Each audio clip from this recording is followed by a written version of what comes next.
बिस्मिल्लाहिर्रहमानिर्रहीम, अस्सलाम वालेकुम। Live with doctor Shahid Masood के साथ मैं हूं सुमेरा सलीम। नाज़रीन, राना सनाउल्लाह साहब की जानिब से कहा गया है कि तहरीक इंसाफ और हुकूमत के दरमियान बामैनी मुज़ाकरात के रास्ते में सबसे बड़ी रुकावट बानी पीटीआई है। सियासी जमातों के दरमियान मुज़ाकरात के हवाले से न सिर्फ स्टैब्लिशमेंट अपनी पॉलिसी वाज़े कर चुके हैं, जबकि वज़ीर आज़म ने भी कौमी असम्बली में पीटीआई को मुज़ाकरात की पेशकश कर चुके हैं। इसके अलावा भी दीगर मौज़ूआत पर आज हम गुफ्तगू करेंगे। स्टूडियो में हमारे साथ मौजूद है डॉक्टर शाहिद मसूद। अस्सलाम वालेकुम डॉक्टर साहब। आपको भी डॉक्टर साहब, राना सनाउल्लाह साहब की जानिब से कहा गया कि बानी पीटीआई माजी में सियासी मुज़ाकरात के हक में थे और ना ही अब दिलचस्पी रखते हैं।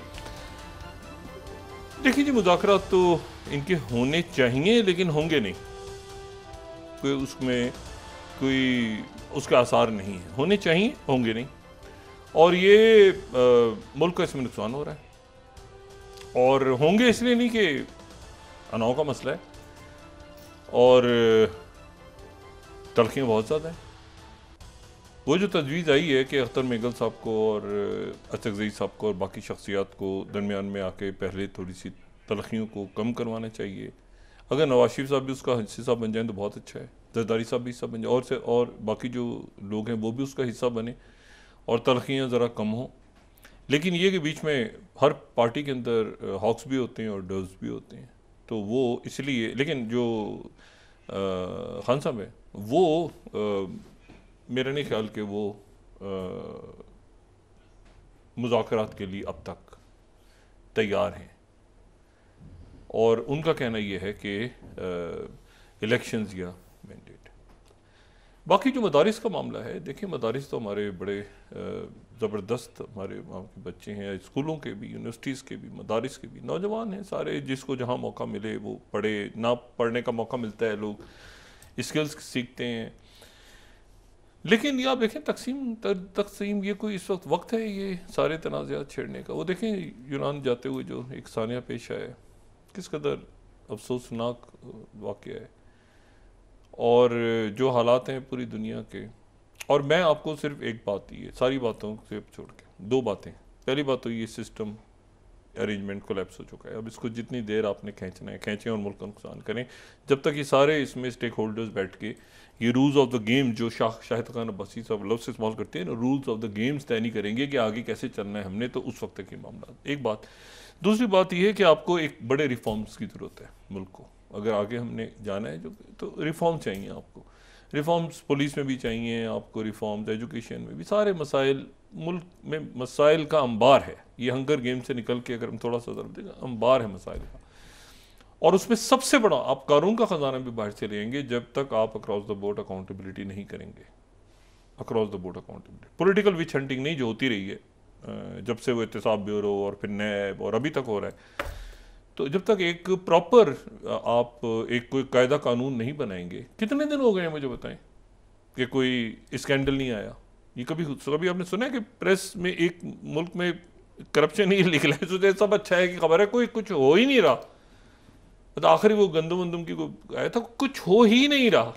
मतलब मुल्क में बिल्कुल, अगर आप देखें ना तो दुनिया में करप्शन फ्री अगर कोई मुल्क है ना इस वक्त, मीडिया भी और सोशल मीडिया भी, कहीं कोई स्कैंडल ही नहीं है।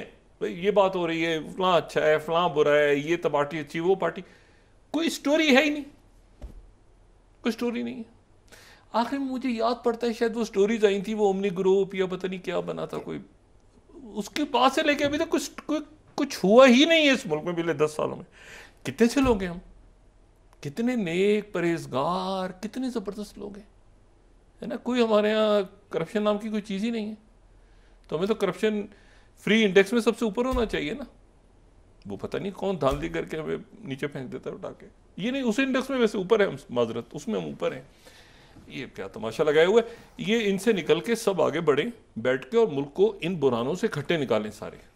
और जब तक ये जो रिफॉर्म्स नहीं होती ना आपके अदारों के अंदर, रिफॉर्म्स फिर उसके बाद उनका ताल्लुक फिर आपके जो है वो अकाउंटेबिलिटी से। अकाउंटेबिलिटी का मतलब ये हरगिज़ नहीं होता कि सिर्फ फाइनेंशियल अकाउंटेबिलिटी। एक आदमी बैठे 10 साल से 20 साल से, उसकी 20 साल बाद उसकी डिग्री ना जाली निकलाती है। जी मामला है भाई, क्या तमाशा है। तो इसको एक जगह किसी जगह जाके मुल्क को अगर लगाना है तो लगाए, बाकी फरोई मामला है। ये एक बहुत बड़ा इस वक्त पूरी दुनिया में इंतशार और ग्रेट गेम और मुल्क टूट रहे हैं, ये मैं जो मुल्क टूटने की बात कर रहा हूँ ना, ये मैंने पहले भी बात की थी कि मुल्क टूट गया है शाम। उसकी वजह ये थी कि लीबिया टूटा नहीं है, तकसीम मतलब उसकी जोग्राफियाई बॉर्डर्स तो है ना लीबिया के, अंदर खाना जंगी हो रही है, हुकूमत गिर गई, कद्दाफी चले गए, जो उसका एक जोग्राफी तो है ना, वो जोग्राफी तो नहीं खत्म हुई ना। यमन की जोग्राफी है, जो मैंने ये नहीं कहा कि यमन टूट गया है, मतलब मैं उसको जो खाना जंगी का शिकार है, या लिबिया जो है वो दो इलाकों में तकसीम है, अलग अलग ही है, लेकिन सीरिया जो है, शाम, वो जुग्राफियाई तौर पे भी टूट गया है। शाम में, इराक में, लीबिया में और यमन में फर्क यह है कि शाम जुग्राफियाई तौर पे टूट गया। शाम उस तरह से नक्शे पे नहीं रहा जैसे नक्शे पे वो था, ये फर्क है। एक इलाके में जो है वो एक कुर्दों का ग्रुप बैठ गया है, दूसरे इलाके में दूसरा कुर्दों का ग्रुप बैठ गया है, एक इलाके में जो है वो मुझे लगता है हमारे पास पेपर्स कुछ मैप्स शायद कम है, अगर हमारी टीम भेज सके तो मेरा गुमान है कि कोई पाइपलाइंस के वाले बारह मैं अगर वो आ जाते हैं तो दुरुस्त, लेकिन मुझे लगता है कि शायद कुछ कमी है। बहरहाल तो मैं सिर्फ आपको ये कहना चाह रहा हूँ कि जो इसमें जो इम्पोर्टेंट बात है वो ये है कि जो सीरिया अब नहीं है, ठीक है ना, एक इलाके में आ गए, इजराइल आके बैठ गया।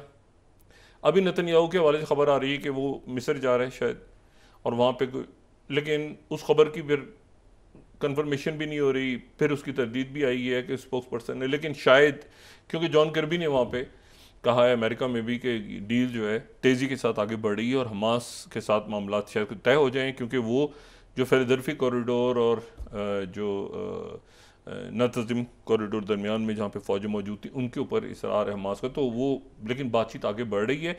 महमूद अब्बास भी शायद काहिरा पहुँच रहे हैं, ये अभी तक कल तक क्लैरिटी आएगी कि ये जंगबंदी का मामला कहाँ तक पहुँचता है, और वहाँ पे हमास का वक्त भी मौजूद है। मिस्र और कतर दोनों बहुत फ़ाल हैं, और वहाँ पर अब ये अगले 1-2 दिन में D8 की समिट भी होने वाली है, डेवलपिंग 8 नेशंस की, जिसमें ईरान के सदर तो जा रहे हैं, वज़ीर ख़ारजा भी जा रहे हैं, यहाँ से ग़ालिबन शहबाज शरीफ साहब भी जा रहे हैं, लेकिन शायद तय्यब एर्दोगन उसमें ना जाएँ और वहाँ से वज़ीर ख़ारजा आएँ तुर्की के।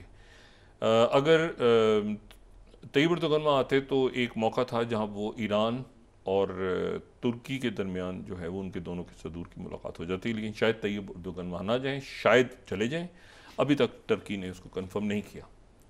लेकिन एक बात मैं आपको यहाँ पे और बताऊँ कि ये जो हुआ है ना, इसमें जो शाम में हुआ है, इसमें एक बात जहन में रखनी चाहिए कि एक तो जो रूस के जनरल हैं 54 साला इगोर किरिलोव, उनको आज जो है वो एक धमाका हुआ है मॉस्को के करीब, और ये जो है ये वहाँ पे जो उनका केमिकल और न्यूक्लियर और बाकी प्लांट्स को हेड करते थे, तो मॉस्को के करीब उनको धमाके में उनकी डेथ हो गई, और साथ उनके माविन की भी डेथ हो गई, और यूक्रेन ने क्लेम किया कि हम उसके पीछे हैं, हमारी इंटेलिजेंस सर्विसेज उनके पीछे हैं।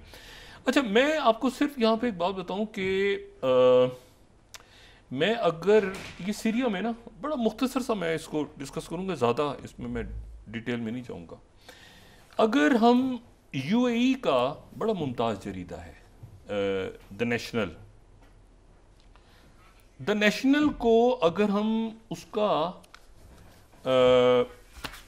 2009 अगस्त 2009 अगर हम यहाँ पे दिखा सकें स्क्रीन पे, तो द नेशनल जो है 2009 में एक खबर दे रहा है, और वो ये कह रहा है कि कतर हैज़ प्रपोज्ड, यहाँ पे मैं तवज्जो चाह रहा हूँ, कतर ने प्रपोज किया है pipeline, gas pipeline from gulf to, ये है 26 अगस्त 2009, ठीक है।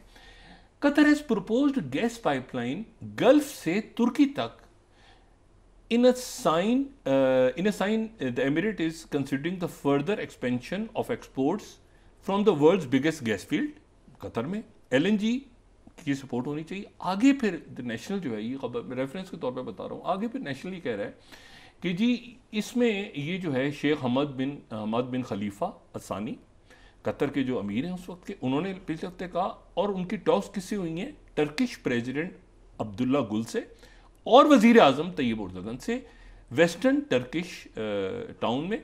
और उसमें ये बात हुई है कि it is discuss matter in framework of cooperation in the field of energy. और ये हो रहा है कि आने वाले दिनों में इसमें ये उनकी एनाटोलिया न्यूज़ एजेंसी ने भी रिपोर्ट किया हुआ है, मैं नेशनल को कोट कर रहा हूँ, 26 अगस्त 2000।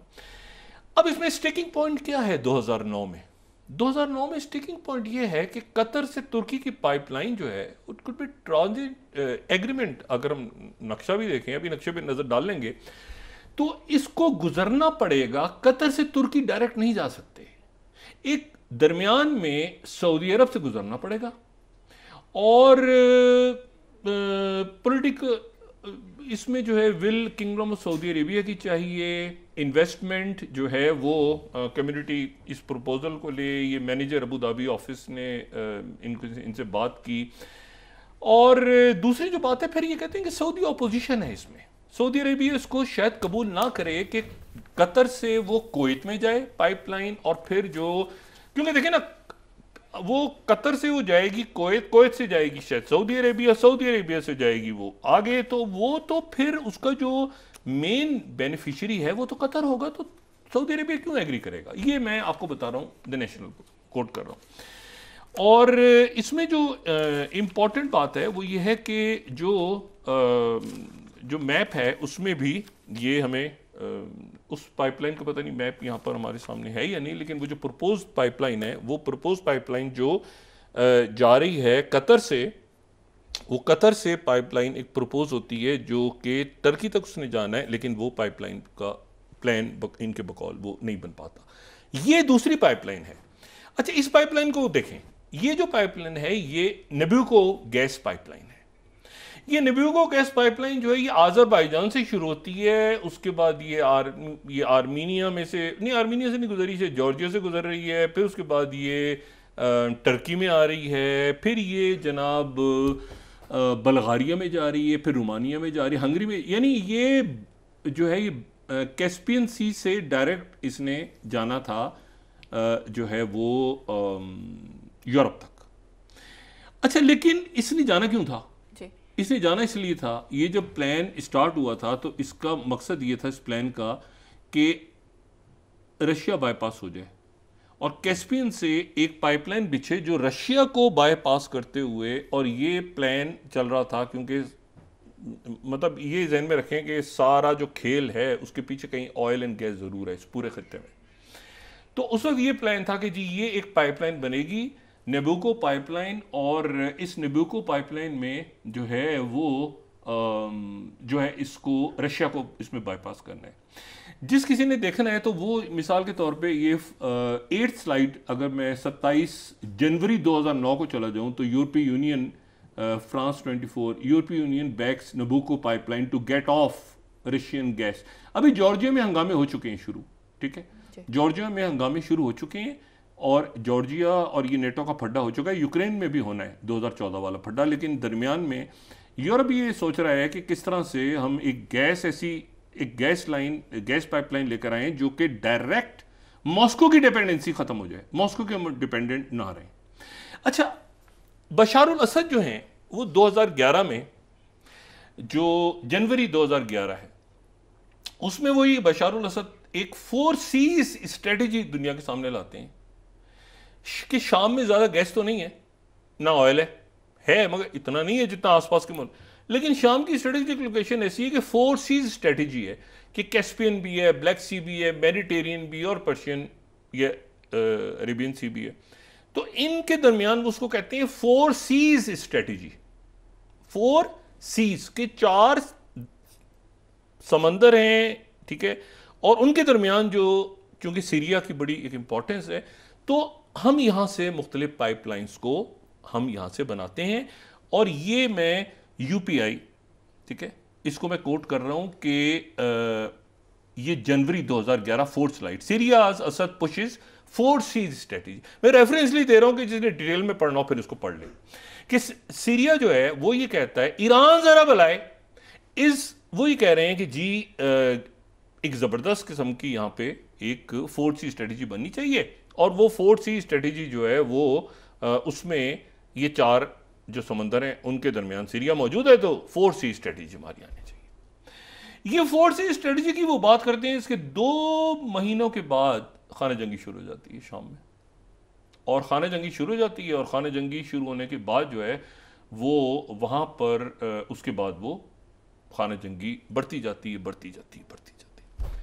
2013 में क्रिश्चियन साइंस मॉनिटर एक बड़ा ज़बरदस्त मजमून शाया करता है, Syria the energy crossroads that never was.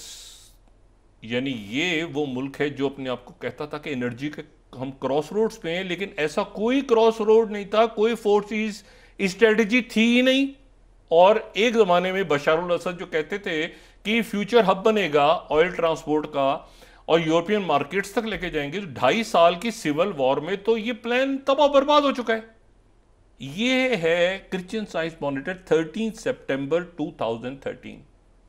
ठीक है, अच्छा अब आप आ जाएं जरा, और इसमें आप आ जाएं कि जब इसमें चाइना भी आता है तो वो भी 2019 में belt and road needs Syria as Syria needs it, CGTN 7 slide 2019 में। ठीक है, belt and road needs Syria just as Syria needs it. तो बेल्ट एंड रोड से वो एंटर हुए और वो कह रहे हैं कि जी इसको दरमियान में आगे हम बढ़ सकते हैं। अच्छा, फिर मैं यहाँ पे एक और रेफरेंस दे दूँ कि टाइम्स ऑफ इसराइल जो है वो 2020 में एक मजमून लिखता है इसी हवाले से कि China Silk Road meets Syria's four seas strategy. यानी अब जाहिर है टाइम्स ऑफ इसराइल लिख रहा है तो अमेरिका ही है ना पीछे, वो चाइना का जो सिल्क रूट है वो सीरिया के 4 सी स्ट्रेटेजी से मिलता है। ठीक है, और ये फिर 4 सी स्ट्रेटेजी का लफ्ज जो है वो इस्तेमाल हो रहा है टाइम्स ऑफ इसराइल। मैंने आपसे कहा कि इसके पीछे कहीं ना कहीं और भी एक ग्रेट गेम्स हैं इसके पीछे, ये सिर्फ जमहूरियतें और ये आगे चलें। एक मरहला ऐसा आता है कि ईरान जो है, ईरान ये जो है वो 2019 में ये कहता है कि हम इराक से, ईरान, इराक और फिर शाम से डायरेक्ट यूरोप तक अपनी गैस पाइपलाइन को रिवाइव करने जा रहे हैं। यानी ना उसमें टर्की है ना उसमें बाकी मुल्क हैं सारे, ना कतर, ये सारा प्लान ख़त्म करके हम जा रहे हैं डायरेक्ट इराक और शाम से यूरोप के मार्केट तक। तेहरान टाइम्स 2nd स्लाइड 26 अगस्त 2019। एक तरफ कतर है, कतर का अलग प्लान है, ठीक है, टर्की है वो एक अलग प्लान लेके चल रहा है, एक दरमियान में कतर टर्की भी आ गया है। ठीक है, एक वो है जो आज़रबाईजान डायरेक्ट टर्की जिसमें कतर नहीं है, जिसमें ऊपर से ही डायरेक्ट यूरोप तक जाना है बाईपास करते हुए, उसमें सीरिया भी नहीं है, कुछ भी नहीं है। और एक वो है जो नेशनल 2009 में कह रहा है कि जी वो कतर और यूएई के दरमियान, कतर और मुलाकात हुई है, टर्की के दरमियान किस गैस पाइपलाइन को आगे किया जाए, लेकिन इस पर सऊदी अरेबिया को हिचकिचाहट होगी। अच्छा, फिर उसके बाद जो है वो इस कहानी को अगर आगे थोड़ा सा लेके चलें तो अच्छा, मैंने कहा ना ईरान तैयार हो गया। 10 स्लाइड, ये उनकी सरकारी न्यूज एजेंसी है। 10 slide, Iran ready to supply energy to Europe via Nabucco. यानी जो नेबुको की पाइपलाइन ऊपर से आज़रबाईजान के थ्रू जा रही है उसमें ईरान भी तैयार हो गया जाने के लिए। और वो ईरान ये कह रहा है कि जी ये पाइपलाइन, आज़रबाईजान के पास इतनी गैस नहीं है, हमारे पास ज़्यादा गैस है, हम भी उसमें हिस्सा डालेंगे तो ईयू की कमी पूरी होगी, तो हम तैयार हैं इसमें जाने के लिए।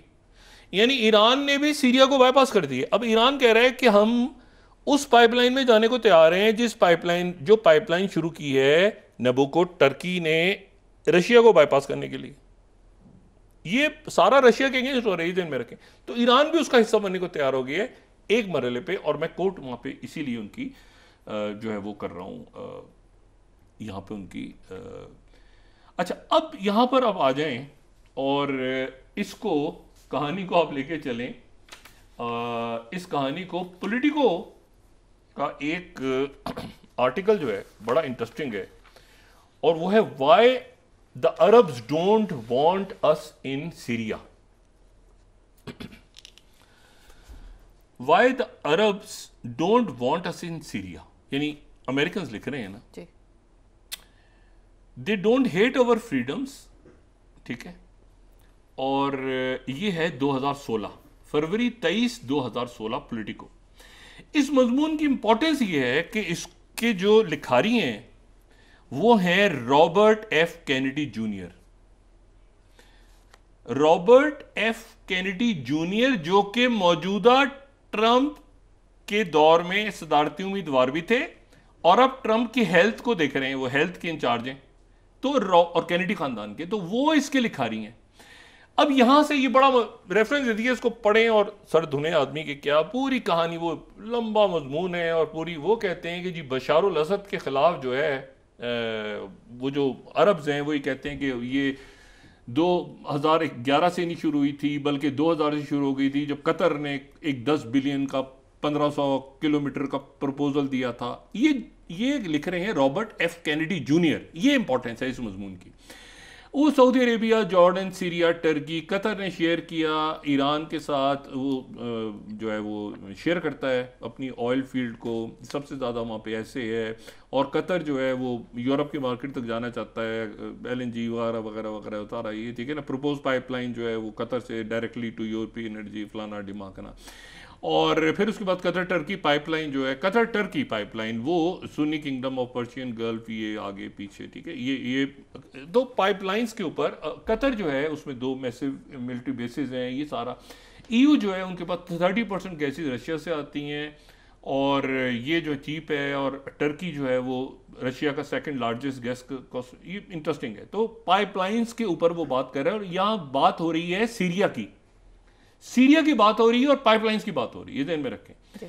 फिर उसके बाद वो कहते हैं ईरान जो है वो बशारुल असद का लाई है, और ये वगैरह वगैरह वगैरह, आगे चलें। लेकिन इस मजमून को दिखाने का मकसद ये है सिर्फ कि पाइपलाइंस का किस्सा है, और हुतीज़ हैं उस वक्त, और ये वो सारा करते करते बीच में दरमियान में उसने रगड़ा लगा दिया मार्को रूबियो का भी, कि ये जो जंग हो रही है, मार्को रूबियो जो है, मार्को रूबियो वैसे जो अभी सेक्रेटरी हैं, वो उस वक्त चूँकि ये रॉबर्ट एफ कैनेडी जो है वो नहीं थे, इस पार्टी से अलग थे, वो आज़ाद थे, तो उन्होंने मार्को रूबियो का भी रगड़ा लगा दिया। मार्को रूबियो जो है उस वक्त उन लोगों में थे जो कि बहुत ज़्यादा हामी थे इस जंग के, बल्कि वो बड़ी तनकीद कर रहे थे कि मैं अगर यहाँ पे उस ज़माने का टाइम दिखाऊं, टाइम मैगजीन, तो Rubio supports giving ammunition but not arms to Syria. बहुत एक्टिव थे मार्को रूबियो ना इसमें, सीरिया में, सीरिया की जो पॉलिसी है, तो उस वक्त वो बहुत फाल थे, और बड़ा वो बहुत सेनेटर के तौर पे जो अब सेक्रेटरी स्टेट हैं,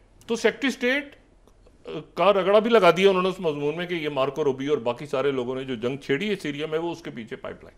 ये रॉबर्ट एफ कैनेडी जूनियर ने लिखा।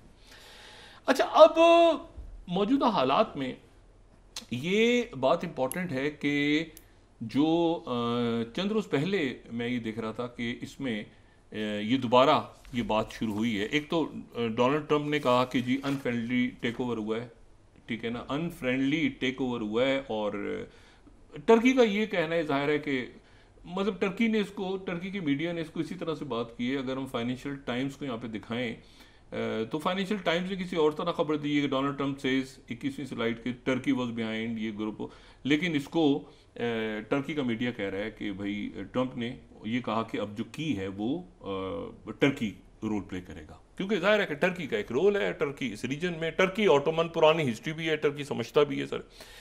और वॉल स्ट्रीट जर्नल जो है वो यहाँ तक चला गया है कि टर्की जो है वो किसी वक्त इन्वेड कर सकता है, वो इन्वेजन की तरफ जा सकता है, डायरेक्ट इन्वेजन की तरफ, ये खबर दे रहा है वॉल स्ट्रीट जर्नल। लेकिन मेरा नहीं ख्याल कि ऐसी सूरत हाल बनेगी, हो सकता है, लेकिन वॉल स्ट्रीट जर्नल ने बहरहाल लिखा है कि इन्वेजन भी हो सकती है। अच्छा, अब मैं यहाँ से ज़रा दोबारा जाता हूँ, और मैं 2019 में ये देखें, जो ये है ना फड्डे वड्डे जंगे वंगे सारी हो रही हैं, यूक्रेन की जंग के पीछे भी कहीं पाइपलाइन थी ना, और यूक्रेन की जंग के पीछे की गैस कहाँ से आएगी, कहाँ से नहीं जाएगी, क्या होगा सारा। और नॉर्थ स्ट्रीम पाइपलाइन जो है, नॉर्थ स्ट्रीम जो जर्मनी और रशिया के दरमियान बनी, डायरेक्ट यूक्रेन को बाईपास करते हुए ये जो पाइपलाइन बनी, तो ये पाइपलाइन इसलिए बन गई कि उस वक्त ट्रंप उस वक्त सदर थे, तो ये पाइपलाइन बन गई।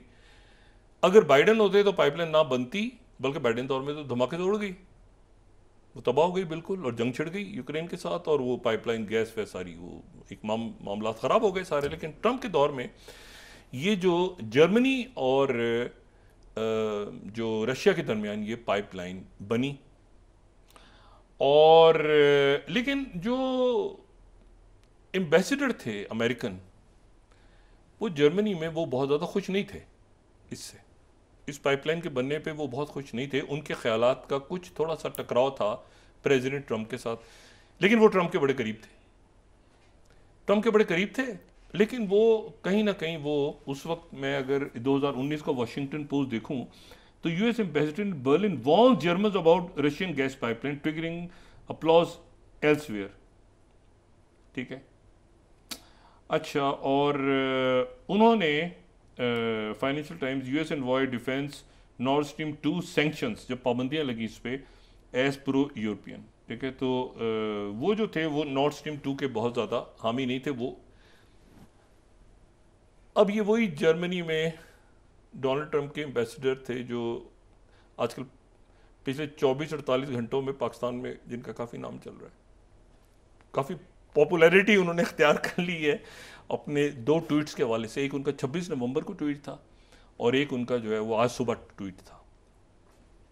ठीक है, वो उस वक्त जर्मनी में सफ़ीर थे, और पाकिस्तानी सियासत के हवाले से उनका बड़ा जो है वो एक ट्वीट, 2 ट्वीट्स उनके जो है, बल्कि 3 हो गए अब तो वो बहरहाल वो जर्मनी में सफ़ीर थे। अच्छा, तो उनकी जो है, मतलब मैं ये बता रहा हूँ ये दौर था, ठीक है ना। अच्छा, अब दरमियान में आप आ जाएं ये अरब न्यूज़ 2013, इराक ने ईरान से कह दिया कि आप सीरिया के थ्रू आ जाएं, यानी 2 चल रहे हैं। टर्की असल है कि यूरोप तक गैस कैसे पहुंचनी है और कौन सा रास्ता चुना जाएगा। तो ये 12वीं स्लाइड कि इराक गोएड कर देता है सीरिया को, ईरान टर्की से भी बात कर रहा है, ईरान इराक से भी बात कर रहा है कि ईरान से यूरोप गैस कैसे पहुंचे। भाई ईरान, और ये जो बात हो रही है ना कि ईरान, लिबनान, हिजबुल्लाह, ये एक फैक्टर है। दूसरा फैक्टर है कि ईरान की गैस कैसे पहुंचे आगे यूरोप तक।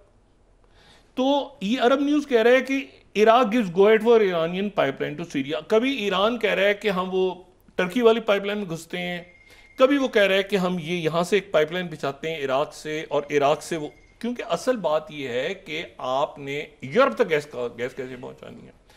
अच्छा, कतर भी यहाँ पे है, तो कतर जो है वो थ्रू जाएगा थ्रू टर्की, या वो जाएगा उस रास्ते जो कि सऊदी अरेबिया और कुवैत, और मैंने आपसे कहा ना मशरिक। अब ये मैं इसको क्लोज करने से पहले इस पे आ जाऊं, ये 2-3 रोज पहले क्या हुआ है, मैं इसको यहाँ पे इसको वक्फे में जाने से पहले इसको जरा क्लोज करते हैं।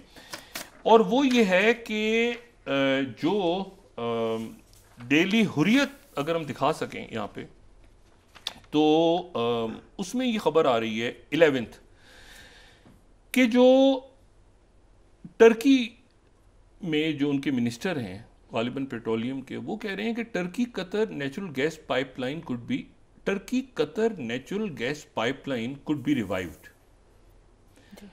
और वो ये इस हवाले से कह रहे हैं कि चूंकि a long dormant pipeline project between Turkey and Qatar could be revive following the fall of decades long Assad regime.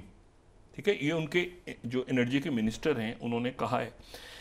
तो इसका मतलब ये है कि कहीं पर पाइपलाइंस एग्जिस्ट कर रही हैं।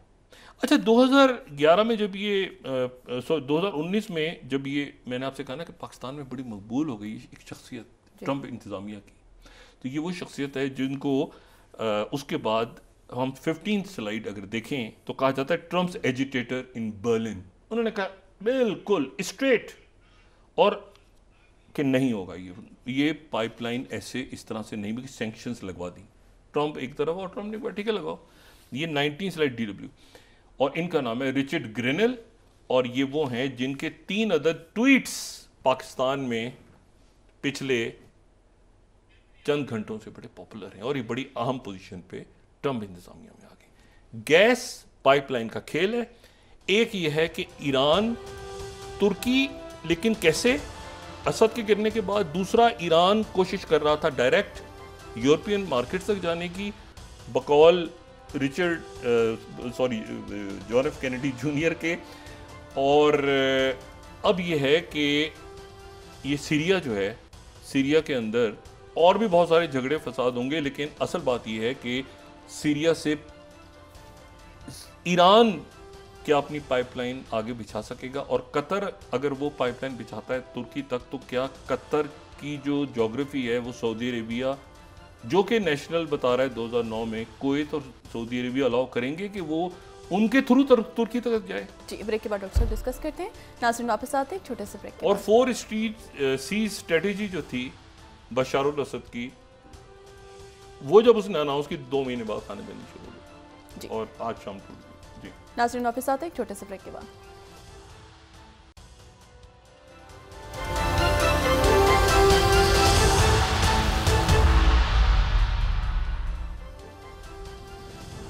वेलकम बैक नाज़रीन। डॉक्टर साहब, MQM पाकिस्तान ने मदारिस बिल रजिस्ट्रेशन के मामले पर मौलाना फजल रहमान साहब के मौक़िफ़ की तायद कर दी है। अब देखें ये मामला कहाँ जाता है, मैं इसको उस पॉइंट को क्लोज करूं कि देखें 2 पाइपलाइंस की बात चल रही थी। एक तो मैंने आपसे कहा ना कि जो बिल्कुल रशिया को बाईपास करते हुए, जो कि जिसका ताल्लुक ही नहीं है, जो कि अज़रबैजान से सीधा यूरोप तक जिसने जाना है।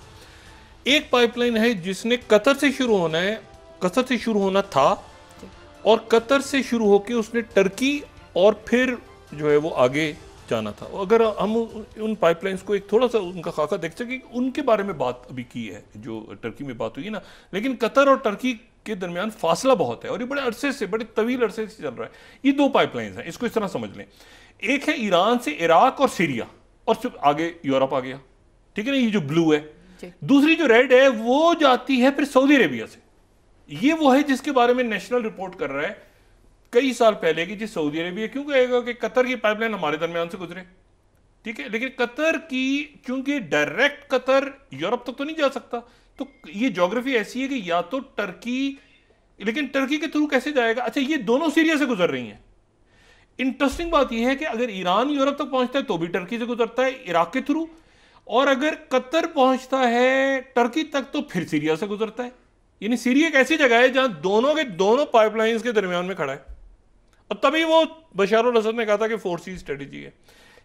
इसमें चाइना का कोई नुकसान नहीं हुआ, ये बात मैं ध्यान में रखूं। चाइना का बेल्ट एंड रोड अपनी जगह मौजूद है, उनकी इन्वेस्टमेंट कम थी। असद वो डील करते हैं रियासतों के साथ, एक हुक्मरान जाए ना जाए, चाइना की बेल्ट एंड रोड, और उन्होंने इन्वेस्टमेंट भी कम रखी थी चाइना ने अपनी।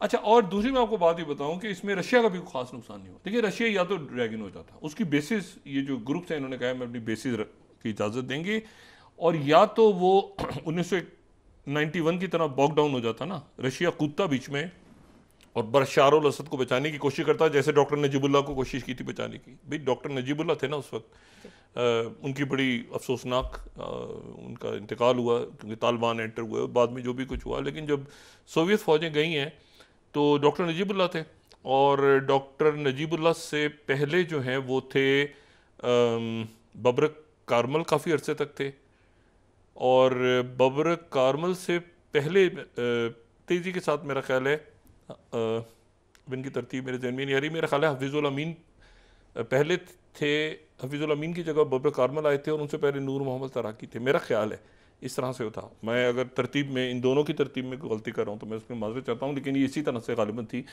कि नूर मोहम्मद तराकी, माजरत अगर तरतीब में गलती हो जाए, बबरक कारमल तो तय है ना कि बबरक कारमल के बाद नजीबुल्लाह थे, लेकिन ये पहले 2 की मैं उसमें मेरे ख्याल से इस तरह से था, नूर मोहम्मद तराकी, फिर हफीज़ुल अमीन, फिर उसके बाद बबरक कारमल, और फिर उसके बाद डॉक्टर नजीबुल्लाह। ये आखिरी जो सोवियत की हमायत याफ्ता जो सदर थे वो डॉक्टर नजीबुल्लाह थे, जिनको छोड़ के सोवियत फौजें चली गई थी और बाद में उनका एक बड़ी अफसोसनाक सूरत हाल में उनका इंतकाल हुआ। तो या तो ये ऑप्शन था कि क्योंकि बशर अल असद अपनी लूज कर चुके थे, या बशर को छोड़ते तो मारे जाते लोगों के हाथों, लेकिन चूंकि अलाई थे तो निकाल के ले गया। उन्होंने कहा कि वो नहीं करना जो कि दूसरे मुल्क अपने अलाइज के साथ करते हैं, इशारा अमेरिकन की तरफ तो ले गए। लेकिन अब कोई डील्स होंगी फ्यूचर में, कोई मामला तय होंगे, उसमें कहीं कोई बशर अल असद का रोल नहीं है। मतलब ऐसा नहीं है कि वो शाह ईरान की तरह, जैसे अभी कभी थोड़े थोड़े अरसे बाद वहाँ से लॉन्च होता है ना उनका बेटा कि जी मैं बादशाहत कायम करूँगा, वापस उनको सपोर्ट, ऐसा कोई किस्सा मेरे ने कल के बशर अल असद तो बड़ा प्रैक्टिकली वो यहाँ पे रशिया आगे चलेगा और उनका सारा का सारी जो तवज्जो है वो इस यूक्रेन पे। दो मसले ऐसे हुए हैं मुल्कों में, अचानक गलत वक्त पे गलत बात हो गई है। एक तो ये हुआ है कि एक हुकूमत हिल गई है और वो हुकूमत हिली है कनाडा की, और कनाडा की जो फाइनेंस मिनिस्टर हैं वो क्रिस्टिया फ्रीलैंड, वो रिज़ाइन कर गई हैं। और ये इनका रिज़ाइन करना जो है ये सबसे बड़ा टेस्ट है जस्टिन ट्रूडो के पॉलिटिकल कैरियर का, और ये रिज़ाइन कर गई हैं। और ये मैं आपको बताऊं कि ये इन्होंने ट्रंप को पिछली टर्म के अंदर बड़े सख्त जवाब दिए थे जब ट्रंप ने मामला उठाया था कि मैक्सिको की तरह कनाडा के ऊपर में टैरिफ लगाएंगे। तो 2018 का June 9 New York times, first Canada try to charm Trump now it's fighting back. Canada ने, ये उस वक्त कनाडा की वजीर खारजा थी, ये बड़ी ज़बरदस्त खातून है और बड़ी पॉपुलर भी हैं। तो उस वक्त जो है ट्रंप को जनाब जस्टिन ट्रूडो ने पहले तो चार्म किया और फिर आंखें दिखाई कि हमें कैसे रहा बात, और आंखें दिखा कौन रहा था, वो आंखें दिखा रही थी उनकी जो है वो जो उनकी फॉरेन मिनिस्टर थी। अच्छा, ये 25th slide, Canadian foreign minister sharply rebukes Trump's trade policy and world view. 25th total उन्होंने, ये 25th स्लाइड में आपको दिखा रहा हूँ कि वो खड़ी हुई और उन्होंने जाके बिल्कुल ट्रंप के ऊपर, फॉरेन मिनिस्टर ने, उन्होंने ट्रंप को चैलेंज कर दिया। अच्छा, ट्रंप जो है वो पीछे हटे, ट्रंप ने बात मानी और अल्टीमेटली कनाडा और अमेरिका के ताल्लुकात अच्छे रहे।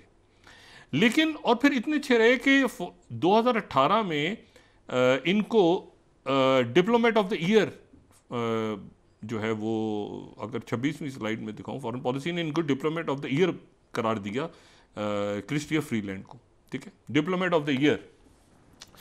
अच्छा, ये बड़ी पॉपुलर। अब हुआ ये है कि ये रिज़ाइन कर गई और इन्होंने रिज़ाइन कर दिया, और रिज़ाइन इन्होंने जब किया तो उसके साथ ही इन्होंने, क्योंकि ज़ाहिर है कि ट्रंप के रिमार्क्स को दोबारा मैं ये करूँगा, ये कहती हैं कि जस्टिन ट्रूडो की, ज़ाहिर है कि उस तरह जवाब नहीं दिया, जस्टिन ट्रूडो खुश करने की कोशिश कर रहा है, और जब टैरिफ्स की बात कर रहा है ट्रंप कनाडा पे, तो जस्टिन ट्रूडो को स्टैंड लेना चाहिए था। ये रिज़ाइन कर गई तो साथ ही जो डोनाल्ड ट्रंप है उन्होंने कमेंट्स दिए। पुरानी यादें तो है ना, डोनाल्ड ट्रंप भूलते नहीं है मामला को। न्यूज़ वीक को मैं कोट कर रहा हूँ, कुछ देर पहले डोनाल्ड ट्रंप ने कहा, उन्होंने मॉक किया क्रिस्टिना फ्रीलैंड के रेजिग्नेशन को। 24th स्लाइड, उन्होंने कहा टोटली टॉक्सिक, ठीक है ना, ये जो टॉक्सिक खातून है ये गई, लेकिन ये है कि इसके नतीजे में ये हुआ कि वहाँ पर जो कनाडा की गवर्नमेंट है, अगर मैं NPR को कोट कर रहा हूँ एग्जैक्टली उन्हीं के, कि ये 23वीं स्लाइड की, ये सबसे बड़ा जस्टिन ट्रूडो के लिए जो है ये एक सियासी, जब से सियासत में सबसे बड़ा इम्तिहान है, क्योंकि उनकी जो सबसे मजबूत पार्टनर जो जवाब देती थी और जवाब दे सकती थी, और अभी जो ट्रंप के पहले दौर को जिन्होंने गुजारा है, और इस तरह गुजारा कि वाशिंगटन में खड़ा होकर उन्होंने कहा कि कैसे बात करते हो आप, हमें मैक्सिको में ला रहे हैं और हम तो बात नहीं करेंगे, और ये आप टैरिफ लगा रहे हैं, और आखिर में फिर ये हुआ कि ट्रंप के साथ मिलना पड़ा और डिप्लोमेट ऑफ द ईयर बनी, वो रिजाइन कर गई। ट्रंप ने कहा कि टोटली टॉक्सिक, अच्छा जाए, ठीक है। अब ये बड़ा इशू है, गलत टाइम पे वो उधर तहरीक मंजूर हो गई है जो खुद करवाई है जर्मन चांसलर ने, हटो बचो, उसने कहा ये ट्रंप आ रहे साइड पे निकलो, ये दोबारा नॉर्थ स्ट्रीम और फलाना दिमाग। तो ऐसा है कि वो करारदाद मंजूर हो गई और जर्मन चांसलर अब वहाँ पर जो भी काम होगा अबूरी हुकूमत करेगी। अब जब भी अबूरी हुकूमत के पास कितने इख्तियारात होते हैं, कितने नहीं होते, क्या होता है मामला, कब वो जाके तय होता है, जो अगला इलेक्शन होता है, कुछ ही अरसे के बाद पार्लिमानी दूसरा इलेक्शन होना था, उन्होंने अपने खिलाफ वो तहरीक कामयाब करवा के जो जर्मन चांसलर है वो साइड पे हो गई शॉल। वो भी एक गलत वक्त पे जर्मनी देखें, जो मजबूत यूरोप की मईशत और आने वाले दिनों में जो मामलात होने जा रहे हैं यूरोप के हवाले से, नेटो के हवाले से मजबूत मामलात, बड़े फैसले करने हैं, सारा कुछ करना है। जो मेदवेदेव है उन्होंने कहा है कि ये जो जनरल की डेथ हुई हम इसका बदला लेंगे, बहुत सख्त बदला लेंगे यूक्रेन के ऊपर। और यूक्रेन के ऊपर वो बहुत अभी ये जंग एक नए कशीदा माहौल की तरफ जा रही है। मैं आपसे ये जो बात कह रहा हूँ ना कि इसको आप छोड़ दें कि ये तो एक फैक्टर है ना, जमहूरियत थी, आगे था, पीछे था, असद अच्छा था, बुरा था, फलाना था, ढिमकला, ये सारे फड्डों के पीछे कहीं ना कहीं कोई ना कोई पाइपलाइन ज़रूर निकलती है इस रीजन में, कोई ना कोई ऑयल एंड गैस का गेम ज़रूर निकलता है कि यूरोप की मार्केटों तक कैसे पहुँचना है। ठीक है ना, पाबंदियाँ लग गई हैं, रशिया की जंग ख़राब हो जाती है तो रशिया तो यूरोप तक गैस कैसे पहुँचेगी, किन मुल्कों के ज़रिए पहुँचेगी, दोनों के दरमियान में सीरिया आता है। और या तो सिर्फ ये रास्ता है कि आज़रबाईजान, लेकिन ईरान कहता है कि आज़रबाईजान के पास इतनी गैस नहीं है, हमें जानना। लेकिन फिर क्या ईरान बराह रास्त उस पाइपलाइन का हिस्सा बनेगा जो कि तुर्की के साथ लिंक करेगा और यूरोप पहुंचेगा? तो यूरोप अभी तो मामलात ईरान के जो हैं वो यूरोप के साथ और बाकी दुनिया के साथ ठीक होने हैं। तो ये पाइपलाइंस और LNG और गैस एंड ऑयल इस फड्डे के पीछे भी है, कहीं ना कहीं है। ठीक है नहीं? अच्छा, और ये मैं लास्ट में यहाँ पे प्रोग्राम का वक्त ख़त्म हो रहा है तो मैं 9th स्लाइड छोड़ के जा रहा हूँ। हार्वर्ड की स्टडी है, मिडिल 9th स्लाइड अगर हम दिखा सकें, मिडिल ईस्ट स्टडी है हार्वर्ड, ये भी कुछ अर्से पहले आई थी, तो इसको भी मैं दिखा के जा रहा हूँ कि इसमें भी जो है वो